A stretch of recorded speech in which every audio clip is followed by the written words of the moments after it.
If you're feeling overwhelmed, you're not alone. This is your daily companion where faith meets everyday life. Take a deep breath, and let's begin. There's a kind of pain no one sees, the kind that lingers quietly in the soul, the ache of waiting, the silent agony of wanting something so deeply and hearing nothing back from heaven. Hannah knew that kind of pain. Year after year, she went to the temple. Year after year, she prayed for a child. And year after year, nothing. No answer. No change. Just silence. But this wasn't just about motherhood. Hannah didn't just want a child. She longed to be seen by God, to know she wasn't invisible, that her tears weren't wasted, that her cries didn't just vanish into the air. She watched other women cradle their babies. She heard the whispers. She endured the taunts of Peninnah, her husband's other wife, who had plenty of children. And still, Hannah waited. Have you ever been there, watching others receive what you've been desperately praying for, wondering if God passed you by, feeling like the heavens are shut just for you? But Hannah didn't let the bitterness take root.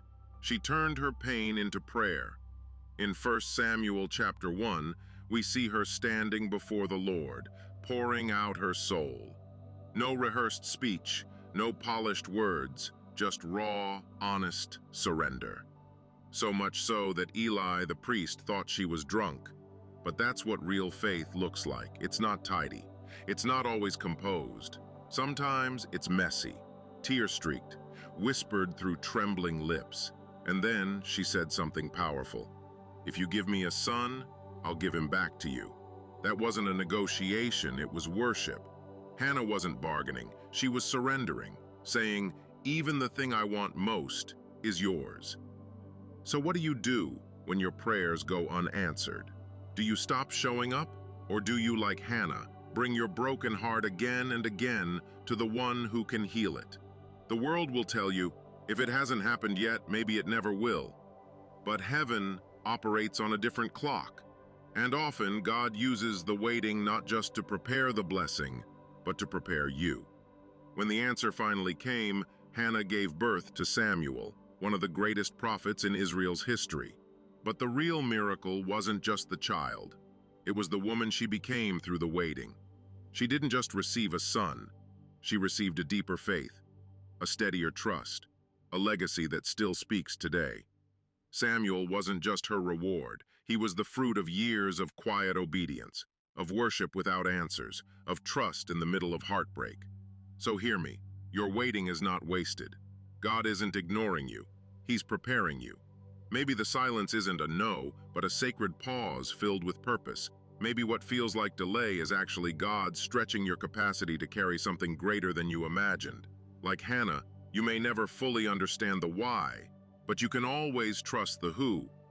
So keep praying, keep showing up, keep believing. Even when hope feels empty, heaven is never still. Heaven is working.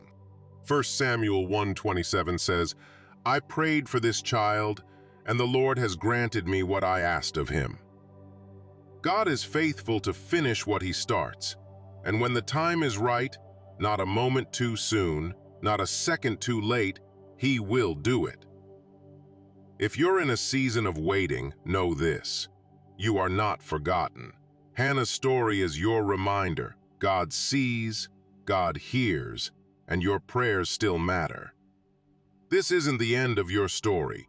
This is the chapter where God is building something sacred, through the silence, through the struggle, through the wait.